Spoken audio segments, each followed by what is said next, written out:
what I'm about to say, but it has to be said. You know what's crazy?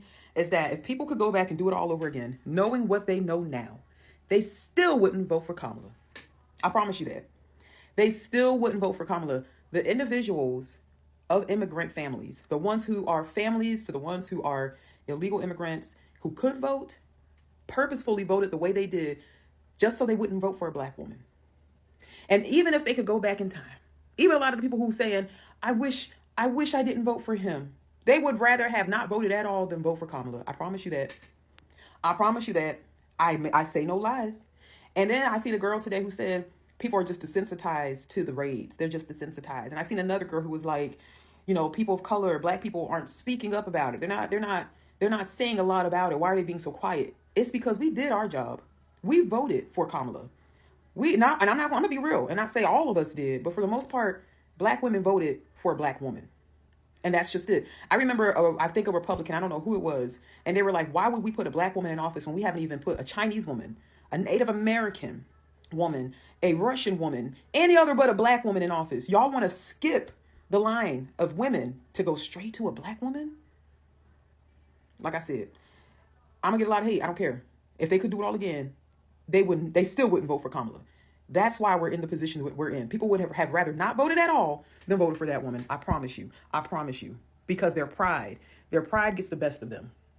And that is why we are in the position we are in now, because people are too prideful to admit when they fucked up. Trump voters in Mississippi are now saying they've been abandoned by Donald Trump, who has refused to send federal aid to their state despite a tornado hitting Mississippi over 2 months ago. Here is what a Trump voter in Tylertown, Mississippi told PBS when asked about the federal response to the tornadoes. Quote, I know President Trump said America first. We're going to help Americans first, but we haven't seen the federal folks down here.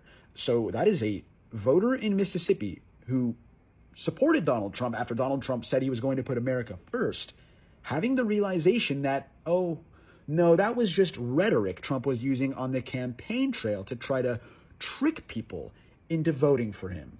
And sadly, it worked. And now, with Donald Trump as president, he is not sending any federal workers into Mississippi, at least according to this individual who lives in Mississippi, in a city where the tornado hit. And he's playing golf on the weekends instead. So may this be yet another lesson to the Americans who voted for Donald Trump, that this man does not care about you at all. All he cares about is playing golf and grifting and giving tax cuts to himself and the billionaire donors who supported his campaign. A Trump supporter told me they were struggling to buy groceries and that they were getting laid off of work because of Trump's tariffs, and I started busting out laughing real hard, stomach hurting. And then he said, oh, it's funny that I'm struggling. And I said, well, yes. God forbid a man is ecstatic, you're getting what you voted for. And then he started squinting his eyes like this. And I was like, what are you looking for? Your job? Because it's gone. And then I started laughing again, and he got real mad, and he walked away. And then I said, where you walking to? The food pantry? Because you can't afford grocery prices. I went to the floor laughing. I was banging on the floor laughing real hard. Then everyone around me was like, you ate that shit up. You ate that shit up. And then I woke up. But moral of the story, don't tell me you're struggling if you're a Trump supporter. You know, before the 2024 presidential election, I talked to so many Trump supporters, so many, who told me they didn't want to support Kamala Harris for president because she's a woman. They thought she was too emotional, that she couldn't handle major challenges that face the United States, that she wouldn't be able to handle the pressures of the presidency. And now today, we have two narcissistic, egotistical billionaires who've been running the country for the past 6 months, beefing with each other online, having a breakup in front of the entire country, and quite frankly, the entire world, emotionally attacking each other. So MAGA, you tell me who's too emotional to lead. Kamala Harris, the experienced prosecutor who has served for decades in positions of power, or Donald Trump and Elon Musk, who when they get slightly offended, decide to go nuclear and just throw everything out the window. You tell me. Please, get back to me ASAP. I'm looking forward to it. Mwah. Hey guys, welcome back again to my channel. It's so good to have you. Thank you so much for clicking when you saw this video. So I came across this on my FYP and I decided to share with you guys. Lots and lots of Trump supporters are currently regretting their votes just because the consequences are not in their faces.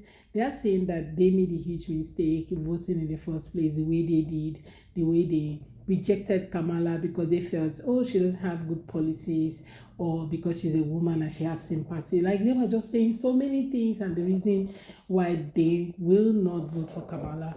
Well, I'm just going to let people's videos roll, then I'll come back with the commentary. I would love to hear what your thoughts are in the comments. Please go ahead and share your thoughts with me in the comment section, and don't forget to give the video a thumbs up so that more people can see it. So let's go watch, then I'll come back with the commentary. Credit to all creators on this video. Let's go watch. This is how it went. No, you can't stay there, and I'm sure you will find. Very happy and excited that Trump won. As far as financially, obviously nothing's really changed. We're still under the Biden administration, but I know that it is coming. And this is how it's going. So I admit, I regret my vote for Donald Trump. I regret it because I needed these changes sooner. I needed the prices to go down sooner so that I didn't drain out my bank account. What y'all having for breakfast, lunch, and dinner? Because that is far more interesting to me than whatever she talking about. Have the day you voted for, ma'am. Get your dancing shoes back out and get to stepping. Make America great again. One millionaire and billionaire at a time. He loves the poorly educated. His words, not mine. And this is the prime example of why. FAAFO. Have the day you voted for. And don't make me say it, don't mo. I will never forgive you leftists. I will never kiki. I will never kumbaya. I will never be fucking nice to y'all that let this happen. You know, I've seen a couple of these videos now talking about how people who did the right thing will never forgive those who voted for this and those who actively chose not to vote against it. If you haven't already watched this creator's video, please go do it. It's a heartbreaking view of how she, as a veteran, is being personally affected, and veterans at large. That does not even consider the mass effects of this at scale. Now, for me, forgiveness was never on the table. I'm a Cancer that can hold a grudge harder and longer than Kim Kardashian clinging to her last scraps of relevance. But for those of you who champion the idea that they were the same, I think it's important to take stock of where we are right now. When I first started posting 6 months ago, my husband said, "Hey, babe, please just don't say or post anything that could compromise my job."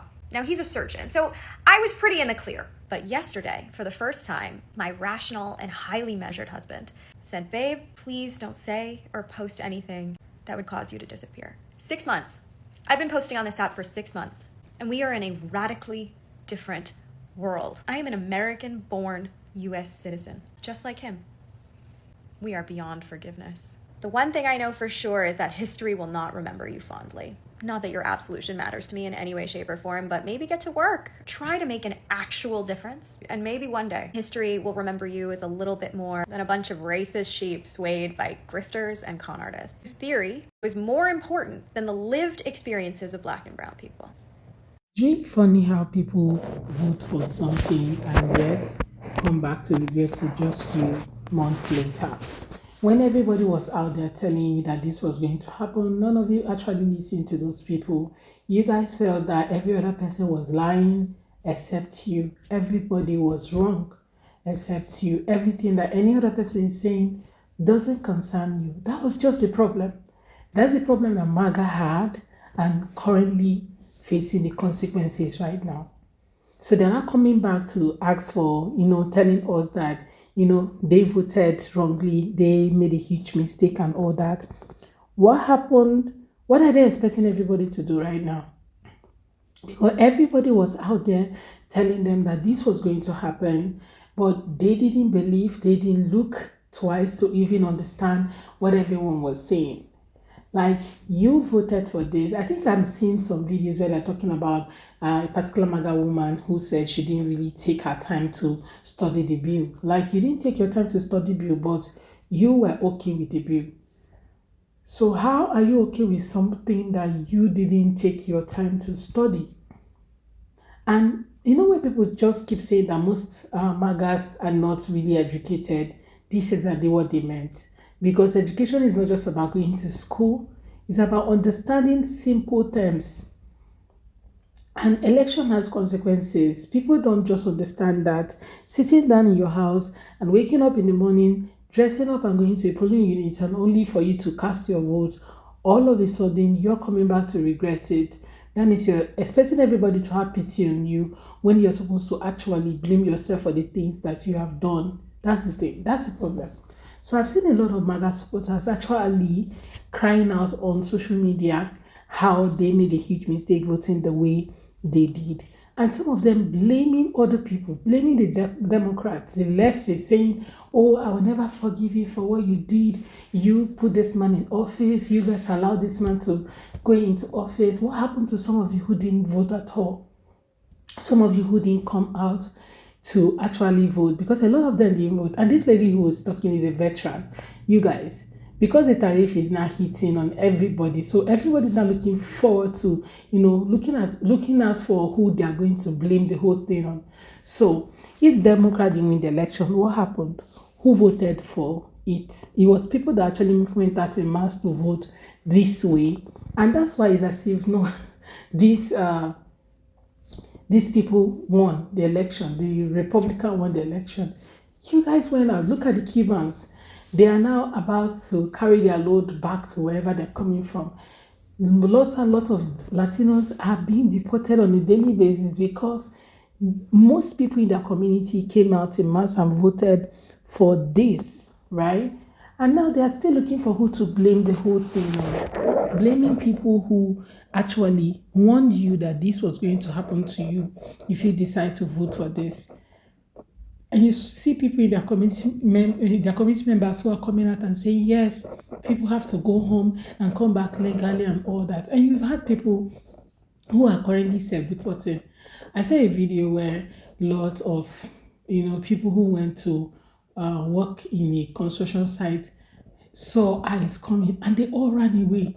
Why are they running? They are afraid of being deported. A lot of them are not happy. They're not even coming to work anymore because of ICE situation. They do not want to be picked up by ICE and either sent to El Salvador or sent to a country where they don't even belong. Nobody wants that. Or even staying in a detention camp for days or weeks before they will send you back to the country where you're coming from. Nobody wants to experience that at all. That's why you're seeing a lot of them running and all that, because a few days ago, I went to a construction site and picked up people. Like they surrounded all the workers that are there, and most of them are Latinos. The other day was a restaurant. So everything is because some people came out in mass to vote for this. And now that it's hitting back home, you guys are now regretting your vote, right? And now you're expecting other people to face consequences with you. Everybody have to face it. Well, guys, I'd love to hear your thoughts in the comments. Let's have that conversation in the comment section. What do you think about today's video? Share with me. And please go consider subscribing to my channel if you have not already. Don't forget to give the video a thumbs up so that more people can see it. And I look forward to seeing you all on my next video. And my next video. So go ahead and hit that subscribe button to be part of the family. See you guys on my next video. Thank you so much, guys. Bye.